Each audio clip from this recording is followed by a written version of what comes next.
Welcome to radix education. आज हम लोग इंडो इस्लामिक का जो नया सिलेबस आया है उस सिलेबस के अकॉर्डिंग जो दिल्ली सल्तनत के रूलर्स वगैरह है उनको पढ़ेंगे। उनमें से सबसे पहला जो रूलर है वो कुतुबुद्दीन ऐबक है। ऐबक के बारे में हम लोग देखेंगे कि ऐबक कैसे इंडिया में आता है, कैसे रूल करना शुरू करता है, और उसके बाद में जो उसके उससे रिलेटेड क्वेश्चन बन सकते हैं। लगभग 5 to 6 क्वेश्चन हम लोग अटेम्प्ट करने की कोशिश करेंगे।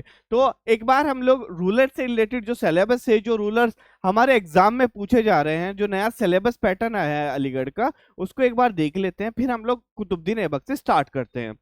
तो सबसे पहले हम लोग देखते हैं कि फेमस रूलर्स में सल्तनत और मुगल एम्पायर में अगर हम देखते हैं तो इसके अंदर आप अगर हम स्लेव डायनेस्टी को पढ़ते हैं, जो सबसे पहली डायनेस्टी है 1206 में स्टार्ट होती है, और फिर आपकी मुगल डायनेस्टी आती है 1526 के बाद में। तो उनके बीच में जितने भी रूलर्स हैं इन्होंने बहुत ज्यादा कट किया हुआ है। उसमें से जो मेजर रूलर्स है, जो बहुत ज्यादा फेमस है, प्रोमिनेंट है, उन्हीं को लिया हुआ है। हालांकि इन्होंने फेमस रूलर जिससे अलीगढ़ पहले क्वेश्चन पूछा, जैसे रजिया सुल्तान और इल्तुतमिश, उनको भी रिमूव किया है। लेकिन लेकिन हम लोगों को इसके साथ साथ में ये भी देखना होगा कि जो प्रीवियस ईयर्स क्वेश्चन थे इल्तुतमिश और रजिया सुल्तान से, एटलीस्ट हम उनको तो करके जाएं। अगर एग्जामिनेशन रिपीट करता है क्वेश्चन, वो हम इजीली कवर कर सकें। तो अगर हम देखते हैं सबसे पहले, तो इसमें है हमारा कुतुबुद्दीन ऐबक। ठीक है, फिर उसके बाद खिलजी डायनेस्टी पे जंप कर जाते हैं। ये बीच में स्लेव डायनेस्टी के जितने भी रूलर्स हैं वो सब कट किया हुआ है सिलेबस से, कोई भी सिलेबस के अंदर नहीं आ रहा है। तो कुतुबुद्दीन ऐबक के बाद में अलाउद्दीन खिलजी है, फिर तुगलक डायनेस्टी पे आ जाते हैं, फिरोज शाह तुगलक है, फिर यहाँ से मुगल डायनेस्टी स्टार्ट हो जाती है, मुगल रूल स्टार्ट हो जाता है। बाबर, बाबर के बाद शहरशाह सूरी डायनेस्टी, फिर उसके बाद अकबर है, औरंगजेब है। ये चार आपके टोटल 1 2 3 4 5 6 7, टोटल 7 रूलर्स हैं आपके जो आपको यहां से पढ़ने हैं। ठीक है, तो इसमें से 7 के 7 हम लोग आपको यहाँ पे कवर कराएंगे। तो वही हमारा पैटर्न रहेगा। सबसे पहले रूलर को पढ़ना है, उससे रिलेटेड जो मेन मेन पॉइंट्स हैं उनको पढ़ना है, और पॉइंट्स को पढ़ने के बाद में हम डायरेक्टली जंप करेंगे अपना क्वेश्चंस के ऊपर। कुछ हम नए क्वेश्चन देखेंगे, कुछ हम वो क्वेश्चन देखेंगे जो बार बार एग्जाम्स में आते हैं, और कुछ प्रीवियस ईयर क्वेश्चन भी हम लोग कवर करेंगे इसके साथ में। ठीक है, ये सिलेबस आपको समझ आया? आगे चलते हैं हम लोग। तो देखो, ये है हमारा स्लेव डायनेस्टी। कुतुबुद्दीन ऐबक आते हैं स्लेव डायनेस्टी से। स्लेव डायनेस्टी को स्टार्ट करने से पहले आपको कॉन्सेप्ट समझ लेना चाहिए कि स्लेव डायनेस्टी को स्लेव डायनेस्टी क्यों बोला जाता है, ये कब आई, कब स्टार्ट हुई, और कैसे इसका पूरा जो इंडिया में फैलाव है वो देखने को मिलता है। तो ये देखिए, दिस इज इंडिया। ओके, तो यहाँ पे अगर हम देखते हैं इनिशियली अलग अलग छोटे छोटे किंगडम्स देखने को मिलते थे यहाँ पे। तो इन्हीं किंगडम्स पे मोहम्मद गोरी आता है। गोरी आने के बाद में आक्रमण करता है, और यहाँ की जो चौहान डायनेस्टी है उसको रूल करने के बाद में इंडिया को जीतकर ये वापस चला जाता है इंडिया से। कब? 1195 में। इसमें हम डिटेल में नहीं पढ़ेंगे बिकॉज गोरी is not in our syllabus. तो लेकिन आपको समझना चाहिए कि स्लेव डायनेस्टी की स्टार्टिंग इंडिया में कैसे होती है। तो यहाँ पे ये दो अपने स्लेव थे। देखो, स्लेव ही क्यों थे? क्योंकि उस टाइम पे सैनिक्स की जगह मैक्सिमम स्लेव्स को हायर किया जाता है। कोई भी काम होता था, किसी भी चीज को करने के लिए मैक्सिमम स्लेवरी सिस्टम को ही अडॉप्ट किया जाता था। तो इसके दो स्लेव थे। एक तो था आपका कुतुबुद्दीन ऐबक, और दूसरा था आपका बख्तियार काकी। बख्तियार काकी। ठीक है, अब इसने ना अपने पार्ट, मोहम्मद गोरी ने अपने पूरे एम्पायर को 2 पार्ट्स में डिवाइड किया था। जो आपका ये वाला पार्ट है, ठीक है ना, वेस्ट वाला पार्ट, ये दे दिया था कुतुबुद्दीन ऐबक को, और ईस्ट वाला पार्ट जो बिहार पटना वाला पार्ट है वो बख्तियार काकी को दे दिया था। ठीक है, अब यहाँ पे जैसे ही ये होता है, तो यहाँ पे आप देखेंगे 1206 में मोहम्मद गोरी की डेथ हो जाती है। जैसे ही मोहम्मद गोरी की डेथ हो जाती है तो जितने भी उसके गवर्नर्स थे, मैक्सिमम जो स्लेव्स थे, वो खुद को आजाद कर लेते हैं। आजाद क्यों करते हैं, व्हाट वाज द रीजन? देखो, जब भी कोई सेंट्रल पावर कमजोर होगी तो जो भी आपकी जो सबमिसिव पावर है वो राइज होना शुरू करेगी। तो इसी तरीके से यहाँ भी हुआ। जो आपका कुतुबुद्दीन ऐबक था, ऐबक ने देखा कि मोहम्मद गोरी की डेथ हो गई है, तो उसके बाद ही इन्होंने क्या करना शुरू किया, खुद को इंडिपेंडेंट कर लिया। किससे? मोहम्मद गोरी के एम्पायर से। ठीक है, तो इसीलिए सबसे पहले स्लेव डायनेस्टी की स्टार्ट होती है इंडिया में। तो इसका सबसे पहला जो रूलर है वो, फाउंडर कौन है इसका? फाउंडर होगा कुतुबुद्दीन ऐबक। लेकिन एक चीज याद रखना, जो इसमें नहीं दिया हुआ है आपके सिलेबस में, अगर क्वेश्चन आता है आपका रियल फाउंडर से, किससे? रियल फाउंडर से क्वेश्चन आता है तो याद रखना रियल फाउंडर होगा आपका Iltutmish. Why? Iltutmish real founder क्यों है? क्योंकि देखो, आप कुतुबुद्दीन ऐबक जो है, कुतुबुद्दीन ऐबक का पीरियड है मात्र 4 साल का। 1206 से स्टार्ट होता है और 1210 में जाके ये इसका जो रूल है वो एंड हो जाता है। इसके बाद 1210 से लेके 1236 यानी कि 26 साल तक किसका रूल चलेगा? भी चलेगा इल्तुतमिश का। वो बहुत ज्यादा रिफॉर्म्स करता है पूरे एम्पायर के अंदर, बहुत नई नई पॉलिसीज लेकर आता है। लेकिन वो सिलेबस से हमारे कट है, वो नहीं पढ़ेंगे हम लोग, सिर्फ ऐबक तक ही डिपेंड रहेंगे। ठीक है, तो अब देखो, जैसे हम लोगों ने जो किया, मैं पॉइंट वाइज अब आप लोगों को एक बार बता देता हूं ताकि आप इस पीपीटी के थ्रू भी पढ़ सकें। ऐबक क्या था? एक टर्किश रूलर था। किसके अंडर काम करता था? मोहम्मद गोरी के। ये कहाँ का रूलर था? अफगानिस्तान का। गोरी की डेथ होती है 1206 में, अभी मैंने आपको बताया। जैसे ही उसकी डेथ होगी, डेथ होने के एकदम बाद वो क्या करेगा? अपने आप को इंडिपेंडेंट कर लेगा। ठीक है, अब ये क्या करेगा? कुतुब मीनार को स्टार्ट करता है। देखो, याद रखना, कुतुब मीनार को ना 3 लोगों ने बनाया था। वो हम लोग आगे डिटेल में पढ़ेंगे कि कुतुब मीनार क्या है, ये हमारे एक अलग से आर्किटेक्चर वाले पार्ट के अंदर है। तो इसको 3 लोगों ने बनाया था, लेकिन स्टार्टिंग जो करता है वो आपकी कौन करता है? कुतुबुद्दीन ऐबक करता है। ठीक। अब ऐबक क्या करेगा कि जो पंजाब राजस्थान वाला जो रीजन है, कौन सा? पंजाब, राजस्थान और उत्तर प्रदेश। मैंने बताया था आपको कि जब मोहम्मद गोरी यहां से जाता है तो ये 2 पार्ट में डिवाइड करेगा। जो ऐबक को कौन सा पार्ट मिलेगा? पंजाब, राजस्थान, उत्तर प्रदेश वाला पार्ट। और बख्तियार का कौन सा मिलेगा? आपका बिहार और आपका ये बंगाल वाला पार्ट। तो ये कहाँ रूल करता है? आपका पंजाब, राजस्थान और उत्तर प्रदेश के अंदर। अभी क्या होता है कि इस he was a found of the Chaugan. ठीक है ना, उसको क्या था? मेनली एक पोलो खेलने का बहुत ज्यादा शौक था। तो जब वो पोलो खेल रहा होता है तो उसी टाइम पे उसकी डेथ हो जाती है।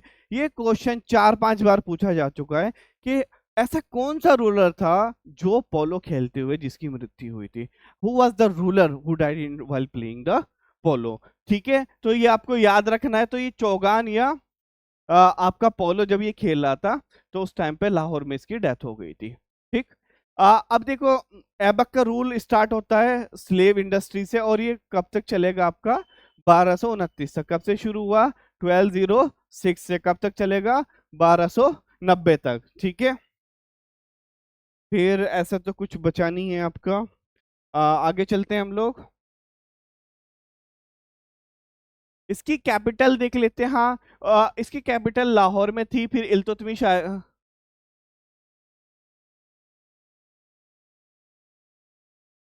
इसकी कैपिटल लाहौर के अंदर थी, फिर इल्तुतमिश आएगा। इल्तुतमिश कहाँ पे? दिल्ली में उसको शिफ्ट कर देगा। लेकिन ऐबक की कैपिटल कहाँ पे होगी आपकी? लाहौर के अंदर। एक चीज और याद रखना, ये ना बहुत ज्यादा पैसे दिया करता था, दान दिया करता था, तो इसीलिए इसको लख बख्श भी बोला जाता है। ठीक है, देखो, there are many points related to the आपका ऐबक, बट हम लोगों को वो पॉइंट्स पढ़ने हैं जो हमारे एग्जाम में आ रहा है। We are not preparing for the UPSC और UPPCS, so we will cover only the syllabus which might be ask in our examination. ठीक है, आप क्या हैं? बीए के बच्चे हैं या आप 11th क्लास के, सो ज्यादा पढ़ना that will be harmful for you and you will also feel burden after some time. So इसीलिए मैंने इतना ही रखा है, ज्यादा हम लोगों ने कवर नहीं किया है। बट हम क्या करें, we are adding some supplementary question so that you can have a practice of that, ठीक है। तो हम पहला question, I have included near about 7 question in it, तो आप देख लीजिए, इसमें से पहला क्वेश्चन हम लोग डिस्कस करेंगे। चलिए आप बताइए कि जो कुतुबुद्दीन ऐबक था, वो उसका ओरिजिन कहाँ से है? वो टर्किश नोबेल था, ठीक है, पर्शियन ट्रेडर था, इंडियन प्रीस्ट था, या स्लेव था? अभी हम लोगों ने क्या पढ़ा कि कुतुबुद्दीन ऐबक किसका स्लेव था? मोहम्मद गौरी का। तो हमारा आंसर क्या होगा? C will be the correct answer. Clear? ठीक है। तो देखिए, जब आप करेंगे ना इसको, मेरे बोलने से पहले एक बार क्वेश्चन को आप इसको क्या कीजिए, पॉज कीजिए, सेलेक्ट कीजिए, उसके बाद आंसर कमेंट में लिखिए, then you can only have the practice of your examination, ठीक है।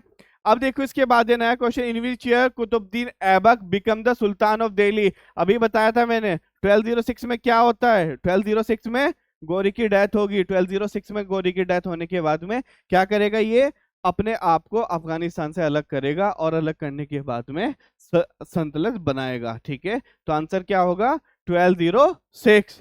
Is it clear to you? आगे चले हम लोग, ठीक है। तो अब आ जाओ, इसके बाद कुतुबुद्दीन, थर्ड क्वेश्चन है हमारा, Qutubuddin Aibak was a commander under which famous ruler? अभी बताया था आपको, ठीक है। क्या, कौन है ये? गौरी। कौन है? मोहम्मद गौरी, ठीक है। तो मोहम्मद गौरी के अंदर में काम करता था। क्लियर है? ठीक है। हम लोगों ने 3 क्वेश्चन देखे इसके। पहला क्वेश्चन के कुतुबुद्दीन ऐबक कौन था? स्लेव था। उसके बाद कब स्टार्ट किया? 1206 में। फिर उसके बाद किसके अंडर में काम करता था? मोहम्मद गौरी के। किसके अंडर में स्लेव था? मोहम्मद गौरी के। यहां तक क्लियर है बच्चों? आगे चले हम लोग। अपने जितने भी आंसर है ना, ये कमेंट्स में आप लिखते रहिए, ठीक। अब बस नियर अबाउट 4 क्वेश्चन हो रहे हैं। Qutubuddin Aibak was known for patronage of which of the following? यानी कि उसको किसके लिए जाना जाता है मेनली में? आर्ट, एजुकेशन के लिए, आर्ट एंड कल्चर, आर्किटेक्चर। देखो, आर्किटेक्चर से इसलिए आप समझ सकते हैं क्योंकि उसने क्या है, कुतुबुद्दीन वो क्या बोलते हैं, कुतुब मीनार बनवाना शुरू किया, ठीक है। तो ये क्या होगा? इसका ऑल ऑफ द अबव होगा, क्योंकि उसको आर्ट्स में भी इंटरेस्ट था, एजुकेशन में भी इंटरेस्ट था, और आर्किटेक्चर में भी। तो इन सब चीजों में उसको इंटरेस्ट था, इसलिए ये क्या होगा आपका? ऑल ऑफ द अबव होगा। क्लियर यहां तक? आगे चलें, किसी को कोई दिक्कत? ठीक। अब हमारा फिफ्थ क्वेश्चन है, विच ऑफ द फॉलोइंग सिटीज, ये अच्छा क्वेश्चन है, ड्यूरिंग कुतुबुद्दीन ऐबक, ये किसके अंदर नहीं थी? Which of not a major major seat of the power during the Qutubuddin Aibak? बताओ। देखो, एक चीज याद रखना, मैंने जब भी आपको बताया, मैंने आपको बताया था यहाँ पे कि जब मोहम्मद गोरी गया, तो मोहम्मद गोरी के जाने के बाद में ना 2 पार्ट में डिवाइड हुआ था। ये किसका था? जल्दी बताओ, लिखो, नीचे लिखो जल्दी से। ये था कुतुबुद्दीन ऐबक का, और ये पार्ट था किसका? बख्तियार काकी का। अगर हम देखें तो इस वाले पार्ट में कौन सा? लाहौर भी आ रहा है हमारा, दिल्ली आ रहा है, हाँ जी, दिल्ली भी आ रहा है। फिर उसके बाद आगरा, ये भी पार्ट है हमारे नॉर्थ इंडिया का। लेकिन जब हम देखेंगे ना मुंबई, यार भाई यहाँ तक तो नहीं था ना। देखो, जितने भी रूलर्स आए ना, साउथ में सिर्फ कौन गया? अलाउद्दीन खिलजी गया। उसके अलावा जितने भी रूलर्स थे, सब ऊपर तक ही रहे, मतलब नॉर्थ वाले पार्ट तक ही रहे वो। क्लियर है? तो इसका आंसर क्या होगा? मुंबई। अब इसके बाद, who succeeded the Qutubuddin Aibak as a ruler after his death? ठीक है। जैसे ही कुतुबुद्दीन ऐबक की डेथ होती है, तो कौन करेगा? ये मैंने आपको ऑलरेडी बताया है, ठीक है, मैं बता रहा था आपको। ये करेगा इल्तुतमिश करेगा। इल्तुतमिश के बाद रजिया सुल्तान आएगी, फिर बलबन आएगा, ठीक है। फिर इसके बाद सेवंथ क्वेश्चन है, what was Qutubuddin Aibak nickname due to his generosity? यानी कि जो वो पैसा दान वगैरह करता था, उस जेनरोसिटी की वजह से उसको क्या बोला जाता था? अभी लास्ट पॉइंट में कुछ स्लाइड्स के पीछे मैंने बताया आपको, इसको बोला जाता था लख बख्श। क्या बोलते थे इसको? लख बख्श। 1 सेकेंड, ठीक है। इसको बोलते थे हम लोग Lakh Bakhsh. Then we have question, how did Qutbuddin Aibak die? ठीक है ना, कैसे वो मरा था? ठीक है, अभी मैंने बताया था क्या कर रहा था, चौगान खेल रहा था या पोलो खेलते हुए उसकी डेथ हुई थी। ठीक है, तो thank you for watching the lecture. मेरे को लगता है कि आपको ये टॉपिक समझ आया होगा। अगर समझ आया है तो इससे रिलेटेड क्वेश्चन कीजिए। क्वेश्चन करने के बाद में कितना स्कोर बना इन 8 क्वेश्चन में वो कमेंट में लिखिए। और नेक्स्ट टॉपिक मैं अलाउद्दीन खिलजी पे कल की क्लास में लेकर आता हूँ। नेक्स्ट हम अलाउद्दीन खिलजी को पढ़ेंगे। Bye for today and thank you for joining this lecture.